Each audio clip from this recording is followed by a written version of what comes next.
Madame le maire, monsieur l'adjoint, je ne sais pas si vous vous en souvenez, Madame Aubry, mais lors du grand débat national en 2019, les Français avaient été particulièrement clairs sur leur besoin d'une plus grande proximité et d'une meilleure lisibilité de l'action publique. Quand je regarde comment vous avez déployé en catimini le stationnement payant dans presque toute la ville, avec votre annonce surprise en septembre, je me dis que le message n'a pas du tout été reçu à Lille. Les Lillois sont laissés dans le flou. On ne leur a pas partagé toutes les raisons qui peuvent justifier le stationnement payant. On ne les a pas écoutés sur leurs questions. Tapez stationnement payant à Lille et regardez comment ce flou entretient de la violence et des contre-vérités sur les réseaux sociaux.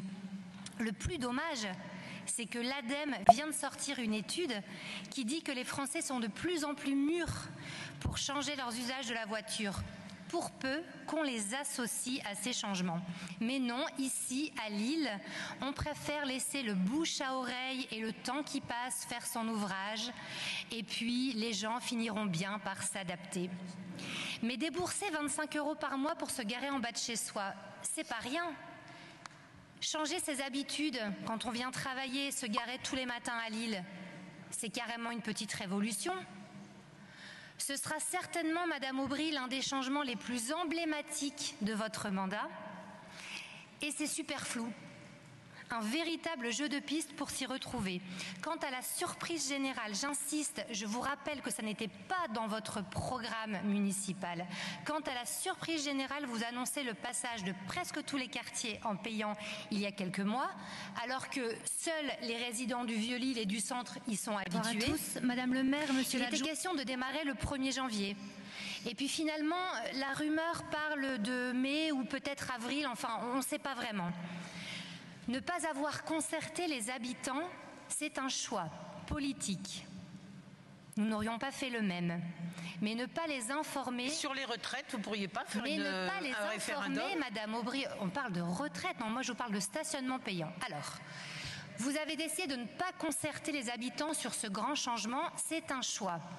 Ne pas les informer, c'est une faute.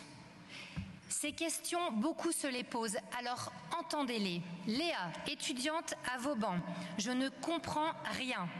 Je vois des horodateurs, mais à peine une information. Je me demande si je vais avoir un PV, et puis je lis dans la presse que c'est en février, puis en avril, bref, je ne comprends rien. Un agent d'une mairie de quartier, incognito, qui nous demande « Serait-il possible ce soir en conseil de quartier de faire un point sur le stationnement payant, tarif, date de mise en place ?» car cette question nous est souvent posée. Et Manon, jeune active, moi je suis d'accord pour le stationnement payant, mais je voudrais bien pouvoir m'organiser.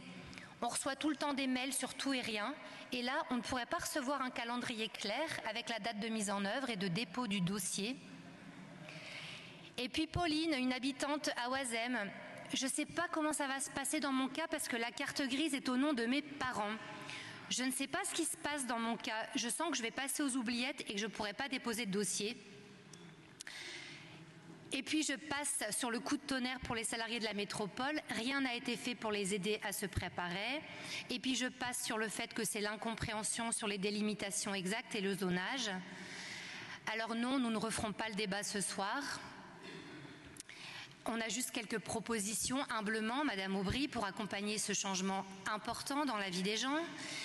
Il nous faudrait un bel article bien clair à la rubrique actualité du site de la ville, avec les modalités, les zones, parce que bon, c'est bien d'installer 480 horodateurs et de faire tracer 8000 places de stationnement, mais c'est encore mieux de communiquer une bonne fois pour toutes auprès de tout le monde sur les outils de communication de la ville. Autre sujet, la ville de Lille gère des parkings, la MEL aussi. Nous pensons qu'il faut pousser à une tarification avantageuse dans ces parkings pour que des Lillois puissent y garer leur voiture et ne la reprendre que quand ils en auront vraiment besoin.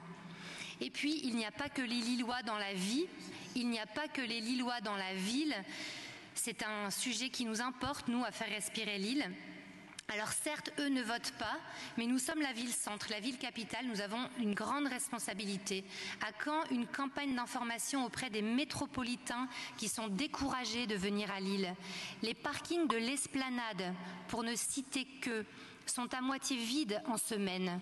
Ils ne sont pourtant qu'à 7 minutes à pied des commerces du Vieux-Lille. Pourquoi on n'en entend jamais parler? Et à quand une navette gratuite pour aller lécher les vitrines ou se faire un ciné à Lille? Nous espérons aussi ce soir avoir des réponses sur le problème du report de stationnement sur l'Homme et LM qui demeure gratuit.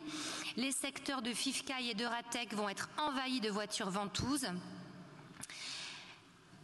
Et pourquoi certains secteurs purement résidentiels, loin des métros, loin des commerces, devraient devenir payants? Je termine, nous avons gardé le meilleur pour la fin. À quoi vont servir, Madame la conseillère déléguée au budget, messieurs les adjoints, à quoi vont servir ces recettes du stationnement? Je vous repose la question parce que vous dites ne pas les avoir calculées. Dans le budget de la ville, présenté en début de conseil, les recettes de stationnement sont strictement identiques à l'an dernier. Vraiment. Pas d'études prospectives, pas de prévisions approximatives. La presse locale parle de 13,5 millions d'euros supplémentaires.